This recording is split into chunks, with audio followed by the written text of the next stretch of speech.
Hey guys, it's Gladys. I'm going to start this video like I start a lot of other videos, with the truth. 90% of the roads in the United States are covered by a massive taxpayer-funded scam. And that scam is asphalt. Today, it costs more than ever, lasts half as long, and is actively flooding our neighborhood. Let's engineer something. Asphalt was patented in the 1870s. Major things were happening in the country. Black men were getting the right to vote. White women in Utah were getting the right to vote. And one of the modern innovations of lipstick and foundations were coming to America. Meanwhile, while men were trying to figure out how to put lipstick on pigs, they just slipped in that patent for asphalt. Back then, they used premium ingredients, heavy crushed stone bound together by pure natural bitumen from asphalt lakes. This thing was built to last. But over time, to cut costs, the industry watered it down. Asphalt in 2026 is basically 95% cheap, fine aggregate, held together by 5% synthetic binder, made from the literal bottom of the barrel leftovers of oil refining and cheap paint. And then there's the physics of how we drive today. Asphalt wasn't built for 2026 traffic. We aren't driving Model Ts anymore. We are driving 5,000-pound SUVs and 7,000-pound EVs at 75 miles an hour. The sheer weight, friction, and sheer force of modern tires on that cheap, fine asphalt literally rips the road apart. Asphalt is a viscoelastic material. In normal heat, let's just say 75 degrees of direct sunlight, it gets soft. Then it rains, water fills those cracks, and when next heavy car drives over that same crack that just broke your mama's back, tire creates a massive hydraulic explosion. And don't think winter is any better. Standard asphalt has a minimum temperature limit. Once surface temperatures drop into the sub-zero range, it taps out and becomes incredibly brittle. It has some elasticity to it and tries to stretch and adapt to the ice freezing and expanding inside out, but it is not fully elastic. So when those heavy cars keep driving on it while the ice expands, it literally explodes. It's exactly like trying to pack 50 extra people into a subway train right as the doors are closing. Something is going to burst. Hot or cold, asphalt is a thermodynamic nightmare. People always point to Germany's Autobahn as an ultimate asphalt success story because there is no speed limit, right? But here is the catch. To keep people from dying at 150 miles an hour, their maintenance budget is astronomical. They have machines constantly scanning for millimeter defects. They have to replace the surface layer constantly. But here at home, we don't have that budget. State and city governments are trying to pay for roads for 20-year lifespan, but because of these failures, they are forced to do mill and overlay every 7 years. It's like getting your nails done and being promised 3 weeks, but then you gotta do them again in 3 days. And your nail girl still charges you a full new set to fix it. Here's a real scam. Asphalt looks great on a city budget spreadsheet today because the upfront material is cheap, but over a 20-year span, when you factor in the constant road closures, patching, emergency pothole repairs, traditional asphalt ends up being 3 times more expensive than the premium alternatives. It's the ultimate, you're gonna pay on the front end or you're gonna pay on the back end, but you're gonna pay.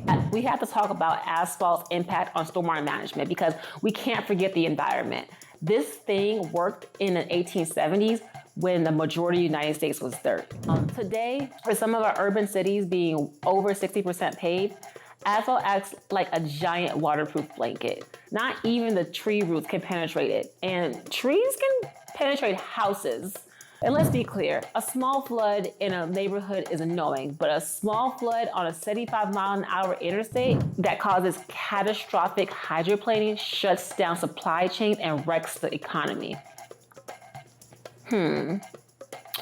Where does all that flood water go? I got a multi-million-dollar design in the boat, but my lawyer told me I have to keep my mouth shut for now. So you just have to subscribe and wait. But seriously, we have to stop paving over our problems. Here are 2 real engineering alternatives based on speed and temperature. Option 1. For residential streets, city grids, and county back roads where the speed limit is 50 miles per hour, though we all know the occasion 120 miles per hour when Reeves anti-haze. Listen, oldie but a goodie. It's oldie because it's 10 years old. Like 2016. Where's the album, sis? We have permeable pavers and porous asphalt. We remove the fine sand from the mix, leaving engineered voids so the water doesn't pool. It drains straight through the road at hundreds of inches per hour. Now, porous asphalt does have a thermal ceiling. It maxes out when surface temperatures hit around 140 degrees before it gets too soft. But that is exactly why we use it on slower shaded residential roads and pair it with pavers that can handle massive temperature swings. Here is the engineered truth. The strength of a porous road isn't just in the top layer. It's in the 18 to 36 inch crushed stone recharge bed that we build underneath it. The deep stone bed acts as an indestructible structural foundation and temporary reservoir in the rain. It can easily handle the sheer stress of a moving SUV. When properly maintained, porous pavement hits a true 20 to 25 year lifespan. And maintenance here doesn't mean a multi-million-dollar paving crew ripping up the road. Basically a giant vacuum truck over the street twice a year to suck the dirt out of the pores. Vacuuming a street costs pennies compared to repaving it. Option 2. Now you can't put pavers on a 75-mile-an-hour highway. For the interstate, we need to completely ditch standard asphalt and transition to CRCP, which is continuously reinforced concrete pavement. Concrete is a tank. It doesn't melt.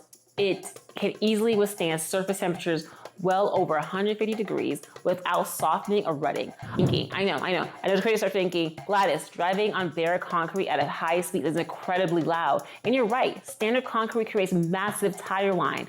But that is exactly why we top that CRCP with an open graded friction course. The engineered porous top layer catches the rain to stop hydroplaning. And those same pores actively absorb the sound waves. We get the quiet, smooth ride of asphalt, but the indestructible foundation of concrete. And the data backs this up. Studies from the Federal Highway Administration and the Texas Department of Transportation have proven because CRCP eliminates those weak traverse joints, it routinely lasts 40 to 50 years with near zero structural maintenance. Sticking with traditional asphalt is like sticking with a toxic man just because you're toxic too. Yeah. You're waiting for him to crack so you can explode. Girls, been there, done that. We're too old for that now. We have engineering options that we don't have to fight with for at least 50 years. All they need is a quick little annual couples therapy, like a quick vacuum sweep. And honestly, I love couples therapy. This is a no-brainer. We need to stop using 20th century Band-Aids for 21st century storms. Let's engineer a better foundation. Like, comment, subscribe, and let's keep engineering the real world. See you next time. Bye.